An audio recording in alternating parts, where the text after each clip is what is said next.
मालवणी कांदा खोबऱ्याचं वाटप एकदा बनवून ठेवलं ना तर 15 दिवस तुमच्या वेगवेगळ्या तुम्ही भाज्या बनवू शकता, व्हेज आणि नॉनव्हेजच्या.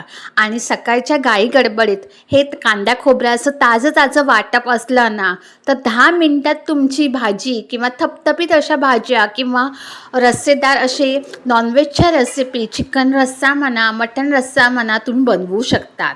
तर चला तर मग आज तुम्हाला मी साध्या सोप्या पद्धतीने मालवणी पद्धतीचं कांदा खोबऱ्याचं वाटप 15 दिवस आरामात टिकतं हे तुम्हाला आज शिकवणार आहे. सोपं साहित्य आहे. हा गावचा नारळ मी आहे आणि त्याचबरोबर मी कांदे घेतलेले आहेत. एक नारळ आणि कांदे, 7 कांदे आणि 2 लसणाच्या गड्डी घेतलेली आणि एक मोठा आलं घेतलेलं. जेवढं लसूण पाकळ्या असतील तेवढंच आपल्याला आलं घ्यायचं आहे. आता तुम्हाला प्रश्न पडला असेल, मी आलंचं किसून नाही घेतलं आहे, त्याची साल काढून नाही घेतलेली. तर जर तुम्हाला साल काढायची असेल आल्याची तुम्ही काढू शकता. तर मी ओलं खोबरं, कांदा किसून घेतलेले आहे आणि सुकं खोबरं मी एक मोठी वाटी घेतलेली, ती किसणीने किसून घेतलेलं आहे. तर मी आता मोठ्या कढईमध्ये, कारण का प्रमाण जास्त आहे म्हणून मी मोठी कढई घेतलेली आहे इंड्यूस व्हॅलीची. तेल घालून त्याचबरोबर मी लसूण पाकळ्या आणि आलं चांगलं परतून घेत आहे तेलामध्ये. आता मी 1 चमचा तेल घातलेलं आहे आणि कमी तेलात हे संपूर्ण वाटप मी करणार आहे. फक्त 2 चमचे तेलाचाच वापर केलेला आहे, कारण का आता मी तेलामध्ये कांदा चांगला परतून घेत आहे. तुम्ही बघू शकतात कांद्याचा रंग थोडासा चेंज झालेला आहे आणि इथपर्यंत आपल्याला हा कांदा लालसर भाजायचा आहे. फास्ट गॅसवर तुम्ही हा कांदा चांगला भाजून घेऊ शकतात. आता कांदा मी आता भाजून घेतल्यानंतर मी डिशमध्ये काढून घेत आहे.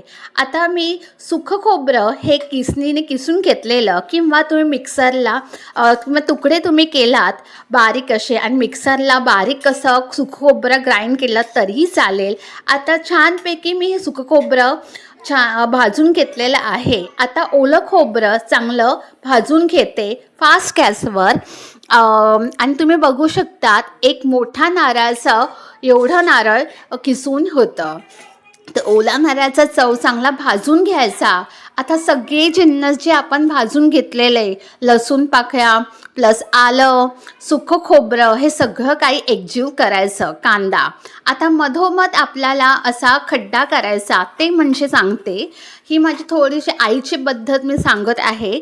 थोडंसं तेल घालायचं 1 चमचाभर. भरपूर सारा कढीपत्ता नक्की घाला, खरंच भारी चव लागते ना. एकदा तुम्ही नक्की बनवा. आणि बेसिक मसाले, माझ्याकडे मालवणी मसाला आहे, माझ्या आईने बनवून दिलेला, तो घातलेला आहे. थोडंसं लाल तिखट, हळद, त्याचबरोबर मीठ आपल्याला घालायचं नाही आहे. जर तुम्हाला घालायचं असेल तर तुम्ही घालू शकतात. सगळं काही एकजीव करा. ताटामध्ये मसाला काढून ठेवा. पूर्णपणे थंड झाल्यावर मिक्सरमध्ये आपल्याला हे बारीक असं वाटून घ्यायचं आहे. थोडंसं पाण्याचा वापर केला आहे आणि तुम्ही बघू शकता मोठं भांडं घ्या स्टीलचं, त्यामध्ये हे सगळं वाटप काढून घेऊ शकतात. आणि खरंच हे भारी काम होतं आपल्या स्वयंपाक